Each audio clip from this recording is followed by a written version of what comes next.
Before we get into today's show, let me tell you about the latest deal from Mike Lindell, MyPillow. Once again, the big box stores have canceled their orders simply because they don't agree with Mike Lindell's politics. They don't like it because he supports President Trump. Well, he's going to pass that savings on to you. No more middleman. And boy, does he have some great deals on the Giza Dream sheets and the Percal bed sheets. Listen to this. Giza Dream queen size, normally $139.98. Your wholesale price, $69.99 when you use promo code Joey. King size, only $79.99. The Percal queen size, normally $89.98. Your wholesale price, $29.98 when you use promo code Joey. Just call 1-800-893-4059 or go to mypillow.com. Always use promo code Joey. Free shipping options available. This allotment's not going to last very long. When they're gone, they're gone. mypillow.com. Promo code Joey. Thanks for joining me in the PhD Weight Loss and Nutrition Studios. To lose weight for the last time, visit myphdweightloss.com. The gunman who was shot dead after trying to enter Mar-a-Lago with a shotgun and a gas can has been identified as a North Carolina artist who was reported missing by his mom just last week.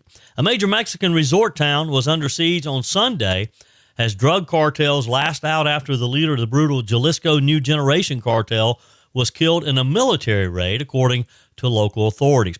And the U.S. Supreme Court handed President Trump a major defeat on Friday. We'll jump into what the court's decision means for future tariffs and how the refunds could possibly affect the U.S. economy. And Pennsylvania Governor Josh Shapiro dismissed a New York Times story about his relationship with Senator John Fetterman on ABC's This Week Sunday.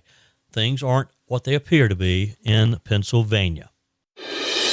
I told you we'd be back. And ye shall know the truth, and the truth shall make you free. It's Joey Hudson. I wanted to name it the Joey Hudson bill, but, they don't allow you to put names on bills. But I wanted to call it the Joey Hudson bill because I know that one's been near and dear to you for a number of years. That's how it's done. Let your voice be heard. And the truth shall set you free. Here's Joey Hudson. So how many more times does this have to happen before we admit something is deeply broken in this country? Early Sunday morning, around 1:30 a.m., Palm Beach, Florida, a man drives up to the gates of Mar-a-Lago with a shotgun and a gas can.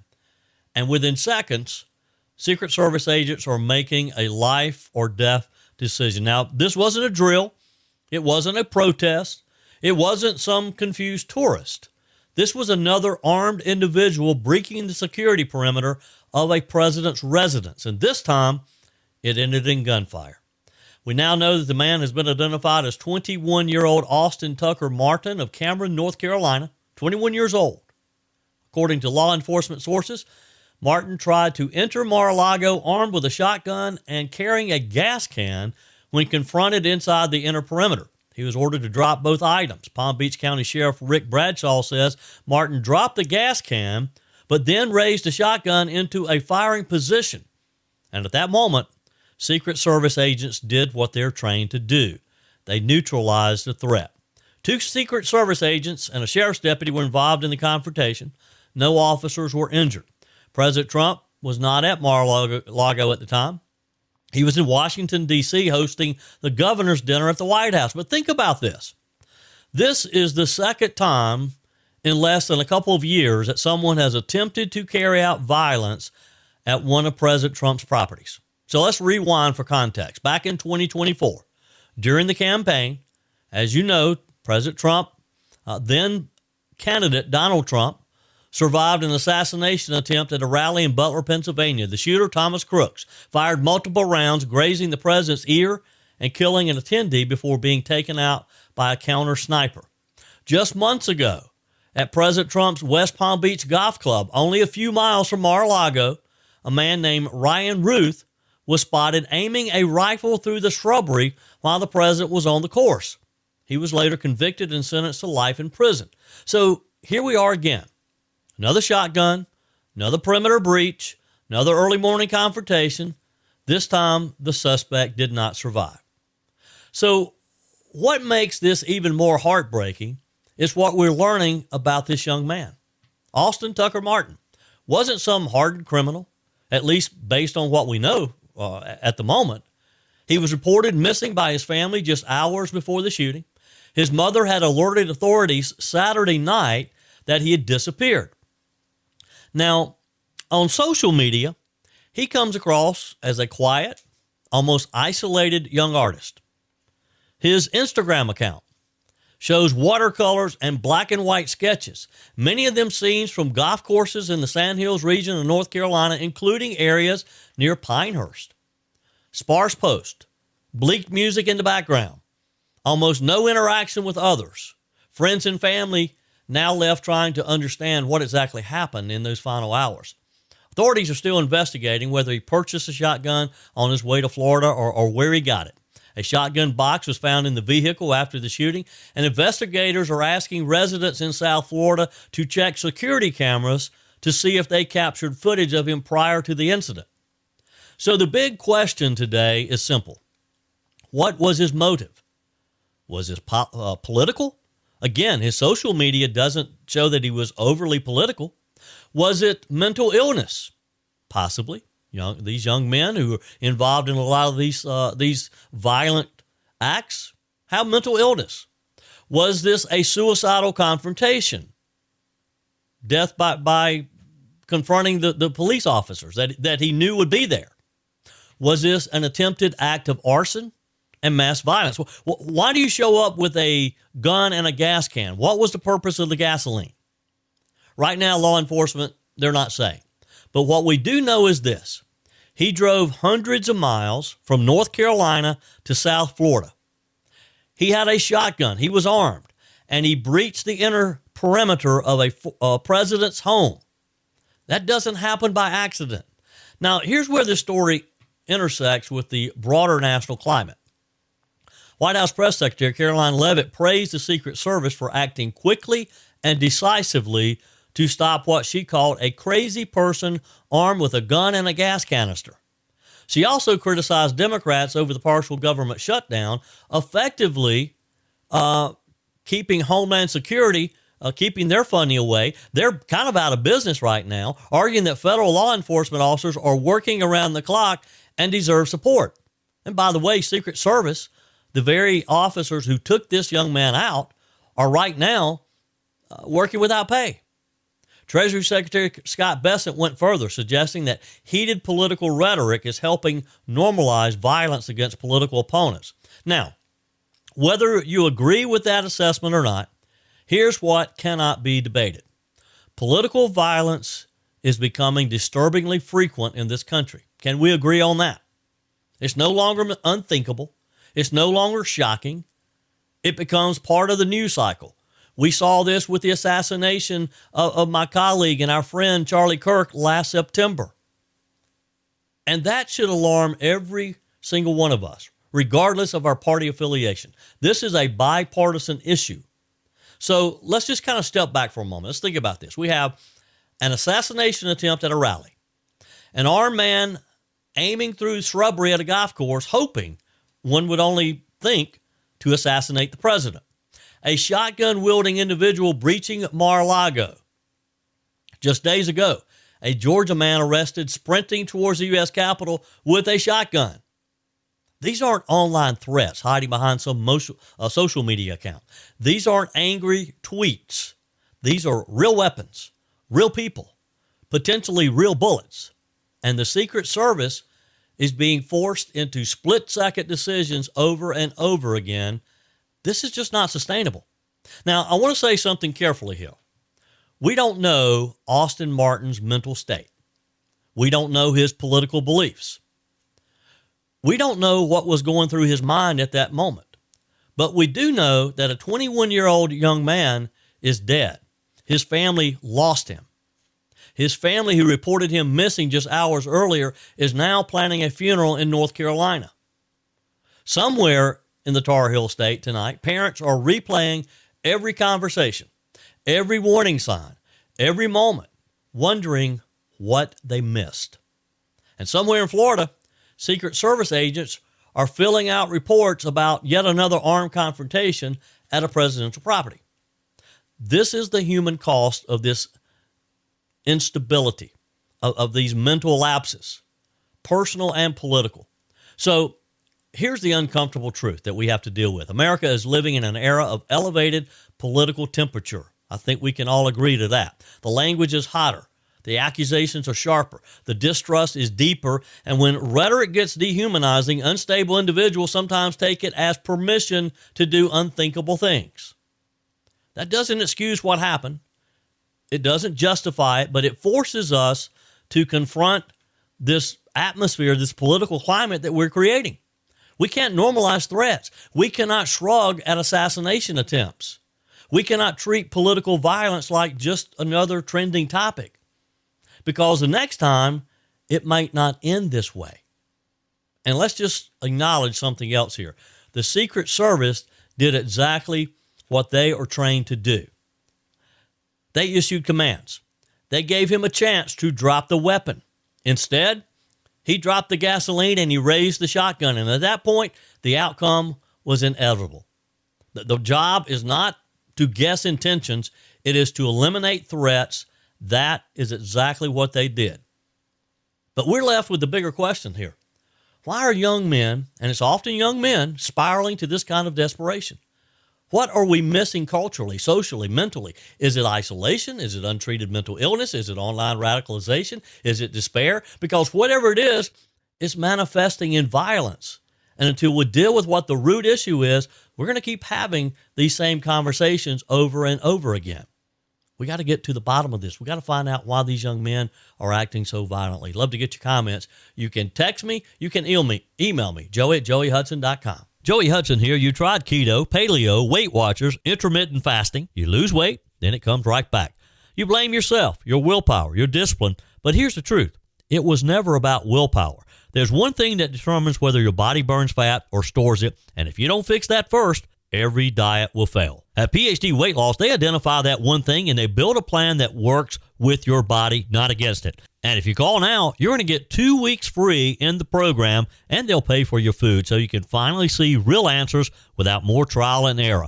If you've done the yo-yo dieting and want clarity, call PhD Weight Loss now and mention Joey Hudson. No more guessing, just answers. Call 864-644-1900. That's 864-644-1900. Say Joey Hudson. That's 864-644-1900. Also find them online at myphdweightloss.com. That's myphdweightloss.com. Do it once and for all. Lose the weight the right way by calling PhD Weight Loss today.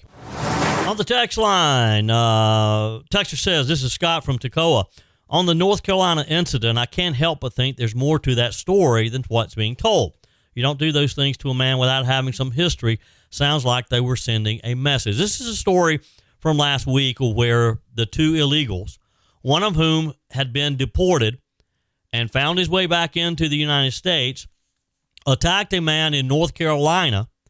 They sexually abused him, and they ripped his fingernails off. I talked about it last week. If you missed it, go to my YouTube channel, and you'll see it front and center there. I did the whole story on there. So check me out on YouTube. Find the story.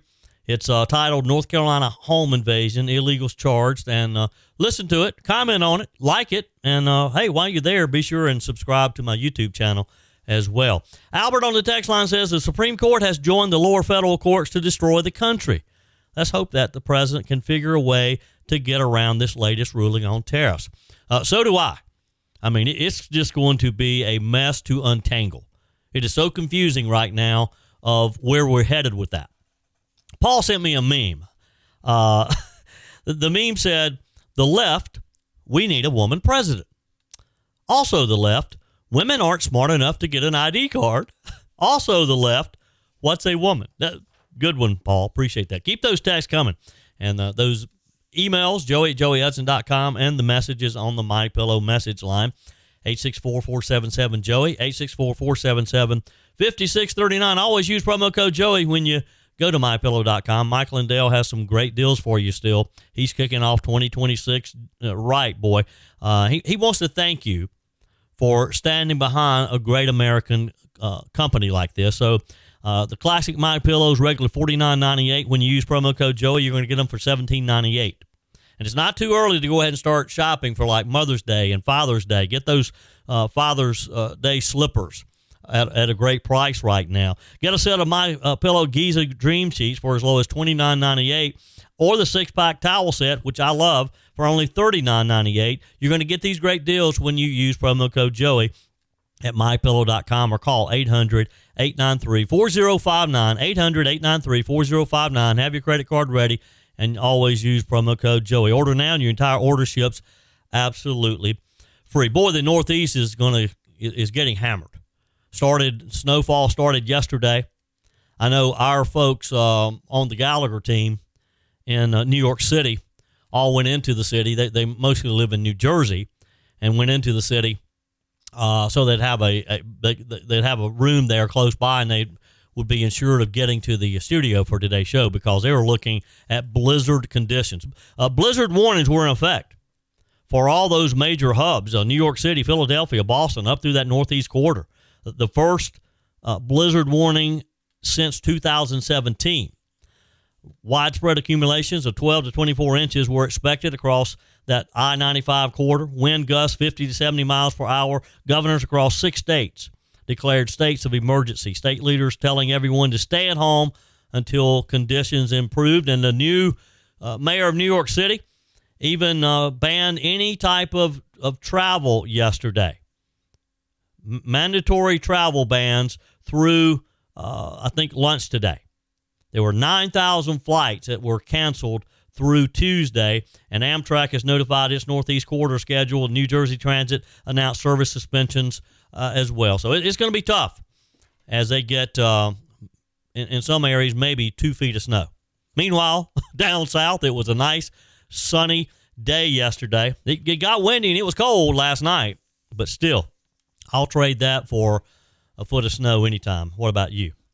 If you woke up yesterday on a beach in Mexico expecting sunshine and margaritas, you were in for a big surprise. Instead, you saw black smoke rising over the skyline, buses on fire, gunmen in the streets, hotels locking their doors. You weren't watching a movie. It wasn't a movie set. This was the real McCoy. You were watching what happens when a cartel kingpin falls.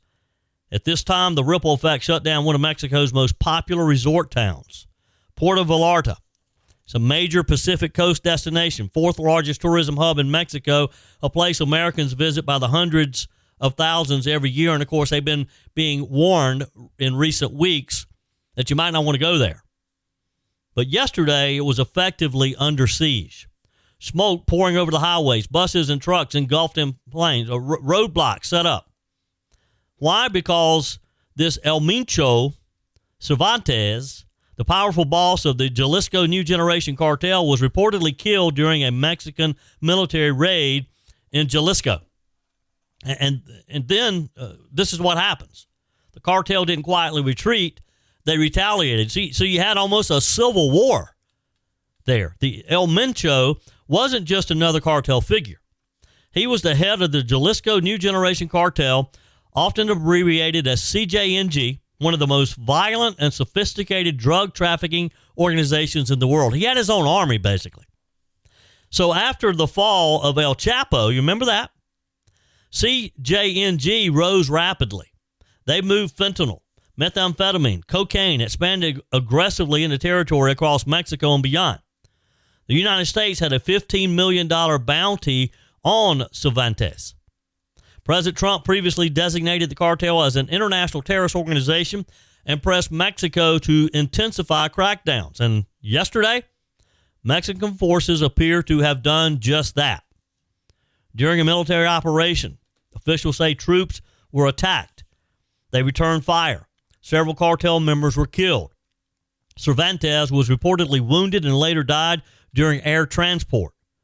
And within hours, Jalisco erupted. Tourists in Puerto Vallarta were warned to shelter in place. The U.S. State Department urged Americans to remain indoors, do not try to travel. One Colorado tourist described it this way. He said it looked like the whole city was on fire. That'd be pretty scary, wouldn't it? You're down there just to have a nice time with your family. Of course, I haven't been to Mexico in years. Would not care to go. There's not enough money to have me go to one of these so-called Mexican resorts with the conditions down there as they are now. Anyway, I digress. This tourist said that they saw a bus stopped in the middle of the road, people running out, then a man with a gun waving it, ordering them to turn back. Think about that. Again, you're on vacation. Suddenly you're ducking away from armed men in the street. Hotels in the hotel zone reportedly locked down. Businesses closed their doors because you could stand on the beach and look back inland and see the smoke pouring from all of this. Reports surfaced of gunfire near the Guadalajara International Airport, the third busiest airport in Mexico, serving nearly 19 million travelers a year. Videos circulated online showing passengers running for cover. It was a nightmare. It had to be scary for people from other parts of the world who have no clue what these cartels are capable of. The Pacific Airport Group later said the airport remained operational and that no incidents occurred inside the terminals, that panic was spreading faster than verified information. But you got to understand, perception matters. And right now, I think the perception is it ain't safe to travel in Mexico. Get out of Dodge if you can and don't even think of going there, even if they dangle a free vacation in front of you to try to get you down there.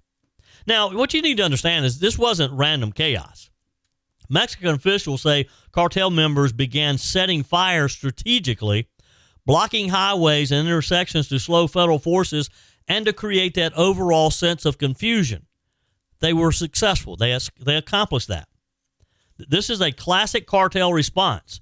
Try to create instability. Try to overwhelm authorities, demonstrate power, and scare everybody in the process.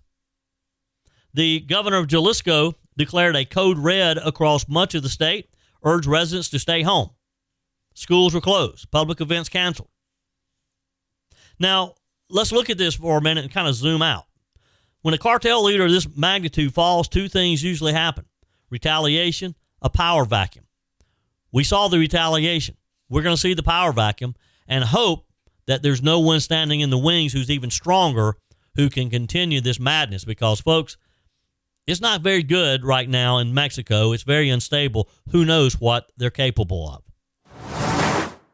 President Donald Trump called on Netflix to fire board member Susan Rice immediately or pay the consequences.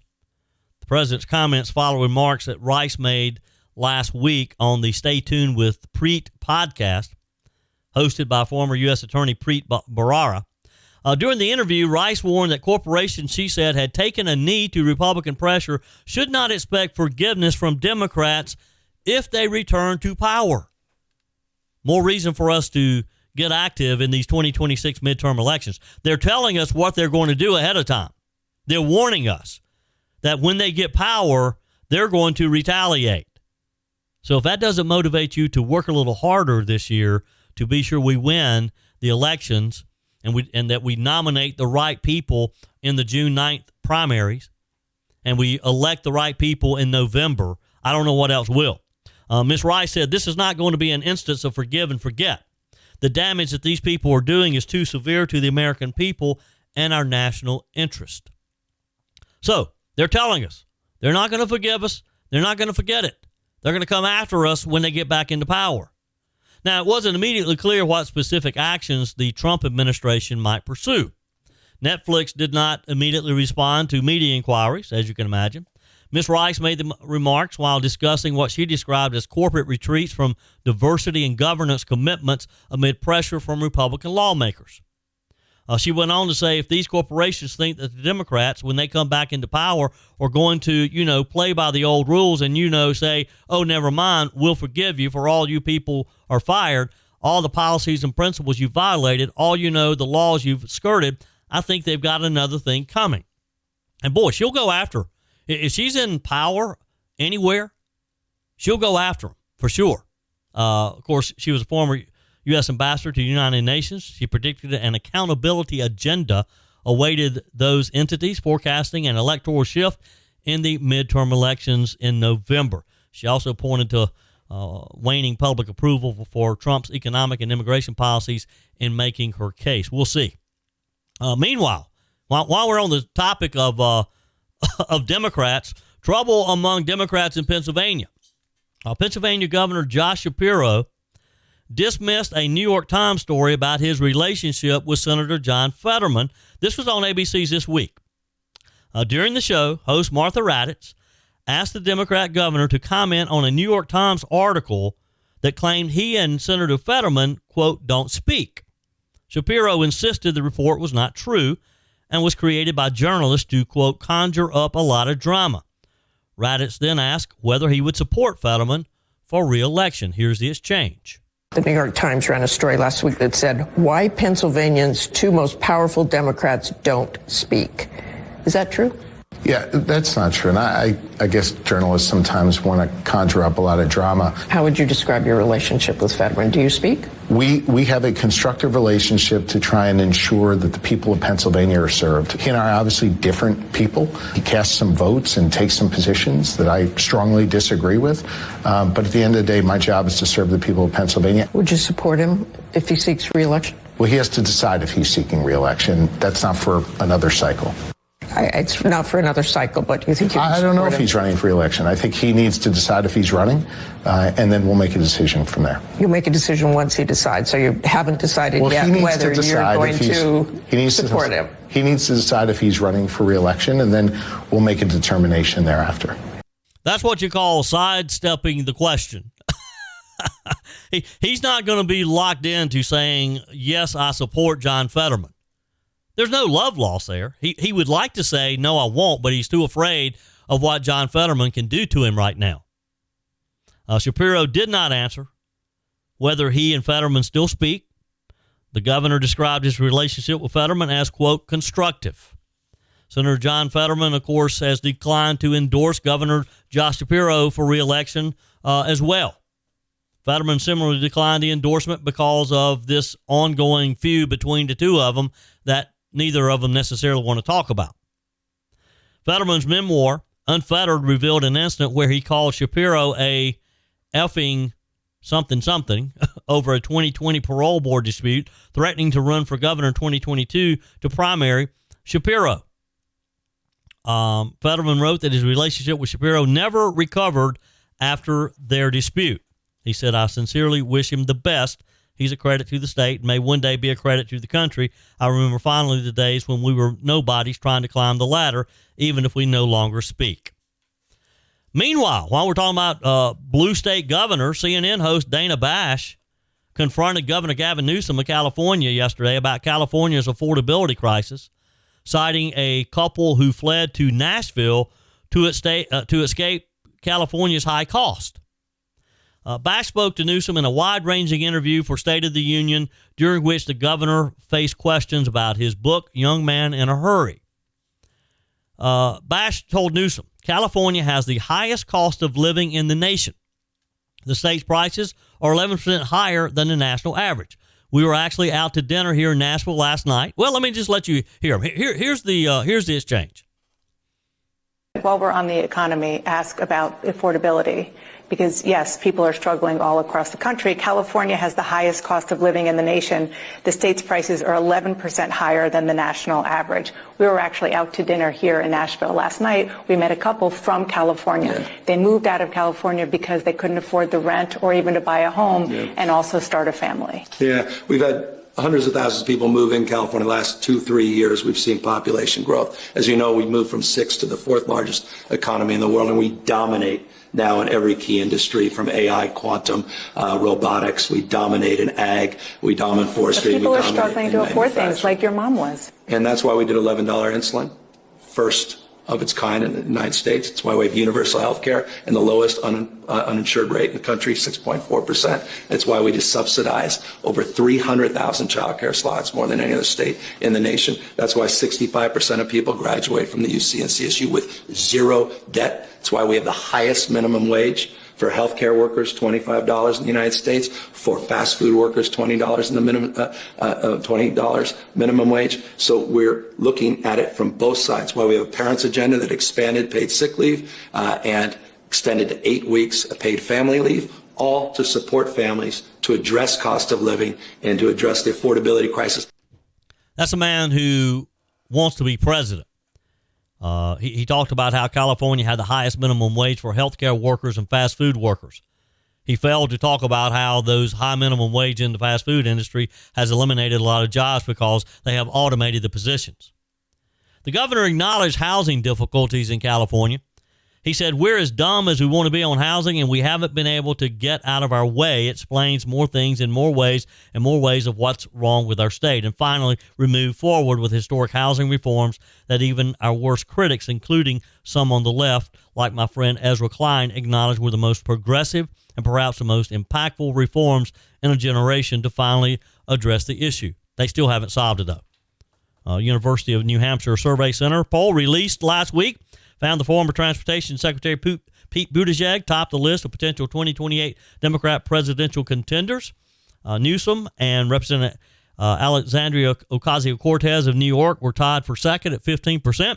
Former Vice President Kamala Harris, the Democrats' 2024 nominee, and Senator Mark Kelly of Arizona each had 10% each. Your comments are welcome on the Furman Ford text line, 864-477-JOEY. That's 864-477-5639. Emails always welcome, joey@joeyhudson.com. Speaking of the Furman Ford text line, it's never been more important to support locally run businesses owned by people who actually live here in the upstate. Let me take a minute to talk with you about our friends at Furman Ford. If you're looking for a new vehicle, maybe a great pre-owned vehicle, one you can trust, or maybe you're looking to order that special vehicle. Either way, if you want a new one, a brand new one, or a pre-owned that you can trust, the folks at Furman Ford, they're there to help you. Their name is on the sign because their name is on the line, because every single transaction is important to them. Jim Furman, Matthew Furman. They do business the right way. When you stop by, when you give them a call, or maybe when you just send them a quick email, you're always going to have access to a member of the Furman Ford family. And by the way, they also offer great service, and you're not going to have to wait weeks and weeks to get it done. And you do not have had to purchase your vehicle at Furman Ford. Doesn't even have to be a Ford. They service all makes and models. Visit my friends at Furman Ford online at furmanford.com, furmanford.com.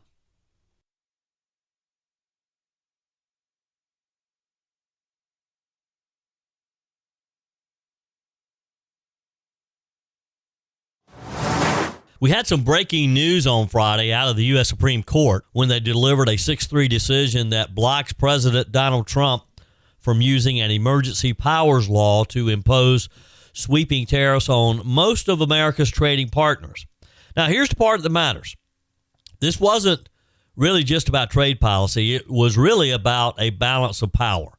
Presidential power, congressional power, whether a trade deficit can be called a national emergency. So let's just walk through what happened this morning. Again, 6-3 ruling, meaning that the conservatives on the court, or most of the conservatives, supported this. The Supreme Court invalidated President Trump's attempt to use the International Emergency Economic Powers Act, known as IEEPA, to impose what he called his Liberation Day tariffs. It's been the topic of conversation since this started last year. Those tariffs included, for example, a 10% global tariff on most imports, higher reciprocal tariffs on certain countries. Trump declared the U.S. trade deficit a national emergency back in April of last year and argued that under IEEPA, he had the authority to regulate importation. Again, a lot of discussion about this. Some people say that it's because prices it's caused prices to go up and to remain high. His administration said that regulating importation is, practically speaking, is the same thing as imposing tariffs. But the Supreme Court didn't buy it. IEEPA was passed back in 1977 under President Jimmy Carter. It allows a president to respond to, quote, unusual and extraordinary threats once a national emergency has been declared. Now, historically, and this is what the court's looking at, it's been used for sanctions, freezing assets, embargoes, restrictions on foreign companies. But here's the key. The law never mentions the word tariffs, as was pointed out in the oral arguments, not once. And that omission became the central issue before the U.S. Supreme Court. Because tariffs, constitutionally speaking, is Congress's job. And that's what some members of Congress who have been upset that the president used this emergency power to what they believe overstep the boundaries in which he can operate. Now, before this ever reached the Supreme Court, lower courts had already stopped the tariffs. The United States Court of International Trade ruled unanimously that the president does not have unbounded authority to impose tariffs under IEEPA. The United States Court of Appeals for the Federal Circuit agreed. They pressed the Justice Department with a very simple question at the time. If Congress has passed specific tariff laws with caps, timelines, and review mechanisms, why bypass them and use a sweeping emergency statute instead? The court believed it was a fair question because Congress has enacted very specific trade authorities over the years. IEEPA is very broad. And look, you have to look at this and understand that the president is just doing what he thinks he needs to do to protect American jobs and to bring manufacturing back to the U.S. President Trump has long argued that sustained trade deficits, especially like countries like China, represent a structural threat to the American economy. His team told the court that denying tariff authority under IEEPA would leave the U.S. exposed to retaliation without effective defenses. They said regulating importation is effectively the same thing as imposing tariffs. Again, the court didn't agree with that. The Trump administration also warned that without this authority, the president's hands would be tied in a global economic fight. But the plaintiffs, which is a coalition of businesses and trade groups, pushed back pretty hard. They pointed out several things. IEEPA has never been used in the 50 years that it's been on the books to impose tariffs. The trade deficit has existed for decades, hardly unusual, they said. Expanding IEEPA this way would dramatically increase executive power. Again, this is as much about executive power as it is tariffs. And here's what's fascinating. Even some of Trump's own conservative appointees appeared somewhat skeptical during the oral arguments. They asked questions like, has this language ever been used in any other statute to authorize tariffs? And what guardrails would exist if the court ruled in the president's favor? Now, the big question here, of course, again, this case is not about the 10% tariffs. It's about the separation of powers. Presidents have increasingly relied on emergency powers from national security to border patrol, pandemic response to be able to act quickly in emergency situations. But the court 6-3 decision sends a pretty clear message. Emergency authority does not equal unlimited authority. And again, that's back to reining the president back in, reining the executive branch of the government back in and limiting what he can unilaterally do. Politically, this is a defeat for President Trump. Tariffs have been central to his economic philosophy. Legally, this decision really narrows how IEEPA can be used going forward. No president, Republican or Democrat, can now use that statute as a blank check for universal tariffs. If Congress wants to expand presidential tariff authority, it has that option. Now, let's step back, though, for a second. If you support tariffs as a tool to protect American workers, this ruling is frustrating. If you're one of those who sees it as about executive overreach and keeping Donald Trump under control, you agree with this. You may see it as a necessary check. But regardless of where you land, here's the reality. The court just reaffirmed that emergency declarations are not magic words. You cannot simply label a longstanding economic condition as a national emergency. But the big question now is, what do we do from here? What happens to the billions of dollars of tariffs that have already been paid? Do we have to pay them back? Do we have to return them to sender? Because this is going to get very complicated. It's going to get very tricky. And it could really have a huge effect. In fact, it will have a huge effect on our economy, at least short term, if not long term. It's going to be interesting to see how the markets respond to this today. Because somehow or the other, we're going to have to come up again with billions of dollars some of which have already been spent.